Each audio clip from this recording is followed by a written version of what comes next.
UMNO jahanamkan institusi keadilan Malaysia. Biro Undang-Undang Parti Amanah Negara Kanun menyifatkan sesi taklimat khas UMNO di World Trade Center WTC pada 27 Ogos lalu sebagai perhimpunan jahanamkan institusi keadilan Malaysia. Pengerusi Kanun Dr. Zulkarnain Lokman berkata pasca keputusan kes Datuk Seri Najib Razak oleh Mahkamah Persekutuan memperlihatkan pimpinan dan Parti UMNO secara terbuka menzahirkan kemarahan mereka terhadap dua institusi pentadbiran keadilan di Malaysia, iaitu institusi kehakiman dan institusi peguam negara. Menurut beliau, perhimpunan khas oleh pimpinan UMNO untuk pimpinan bawahan itu jelas merendah-rendahkan kedua-dua institusi ini apabila melancarkan kempen untuk solidariti kepada penjenayah yang telah disabitkan oleh 9 orang hakim bermula daripada Mahkamah Tinggi, Mahkamah Rayuan dan Mahkamah Persekutuan. Orang yang telah disabitkan oleh mahkamah ini telah disanjung sebegitu tinggi dengan pelbagai naratif kononnya penjenayah ini tidak mendapat pembicaraan yang adil dan telah dinafikan hak sebagai tertuduh. Sedangkan hakikatnya, penjenayah ini telah diberikan peluang yang seluas-luasnya untuk membela diri. Malang sekali penjenayah ini lebih memilih untuk membela diri di Facebook berbanding dengan mengemukakan pembelaan di dalam mahkamah, kata Zulkarnain.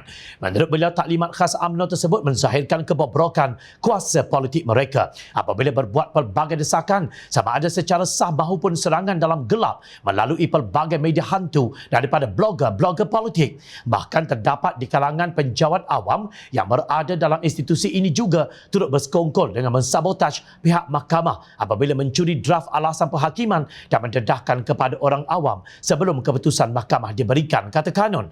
Zulkarnain membangkitkan bagaimana Najib semasa pentadbirannya sebelum ini memecat Peguam Negara Tan Sri Abdul Ghani Patail yang sedang berusaha untuk mendakwanya kerana skandal keuangan Wan Malaysia Development Berhad, Wan MDB. Beliau digantikan oleh Tan Sri Apandi Ali yang kemudiannya membersihkan Najib daripada kesalahan berkaitan Wan MDB dan SRC. Justru Kanun menyeru kepada semua penjawat awam supaya menunaikan amanah dalam pentadbiran dan tidak tunduk kepada tuntutan terdesak di kalangan orang UMNO yang masih menyanjung penjenayah yang sudah dibuktikan melalui proses mahkamah. Kanun juga berharap para hakim tidak gentar dan merasa terancam dengan sikap pelahap UMNO terhadap kuasa. Kanun juga merafak sembah kepada Duli Yang Maha Mulia Yang di-Pertuan Agong supaya tidak menghampakan rakyat Malaysia dengan memberikan pengampunan segera kepada penjenayah sebelum mereka insaf dan bertaubat dan terlebih dahulu menjalani hukuman, tegas Zulkarnain. Dalam pada itu, Kanun juga melahirkan kekecewaan kerana rakan politik UMNO yang bersama dalam kerajaan iaitu PAS dan Bersatu tidak tegas menyatakan pendirian mereka terhadap jenayah terbesar yang memalukan negara di mata dunia. Seorang yang berjawatan Perdana Menteri dan Menteri Keuangan tergamak untuk menyalahgunakan kuasa, pecah amanah dan melakukan pengubahan wang haram sebanyak 42 juta ringgit, kata Kanun. Menurut Kanun, tindakan kedua-dua parti tersebut bekerjasama dengan UMNO dalam langkah tebuk atap langkah Sheraton adalah kesilapan politik paling besar sehingga menyebabkan institusi pentadbiran keadilan dihina sebegini rupa pada hari ini. Kanun turut menyeru supaya rakyat Malaysia berdiri teguh menolak UMNO BN dalam pilihan raya umum ke-15 ini dan bersama-sama Pakatan Harapan bagi membersihkan negara ini daripada kemusnahan akibat korupsi dan salah guna kuasa. Akibat buruk akan menunggu rakyat Malaysia sekiranya UMNO BN sekali lagi diberikan kuasa untuk memerintah Malaysia dengan kemusnahan pelbagai institusi penting negara dan wang negara akan dijarah tanpa rasa malu, ujar Zulkarnain bagi pihak Kanun.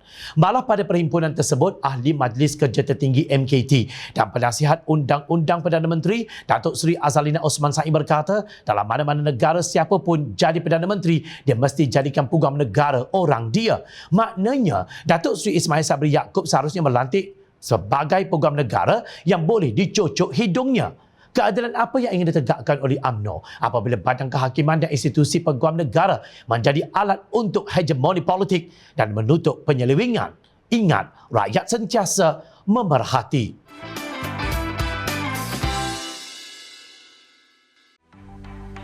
Mencari maklumat dan berita politik yang bebas, kupasan yang tepat, panas. Dapatkannya secara eksklusif hanya di Jom Channel. Komitmen kami, rentasan berita Isnin hingga Jumaat. Berbicara dan isu semasa, kami garapkan secara langsung. Panel-panel berkaliber dan profesional. Interaktif, pandangan anda kami raikan. Jangan lupa bersama kami di setiap hujung minggu dalam edisi khas mingguan. Jom Channel, moving forward, sharing a new experience.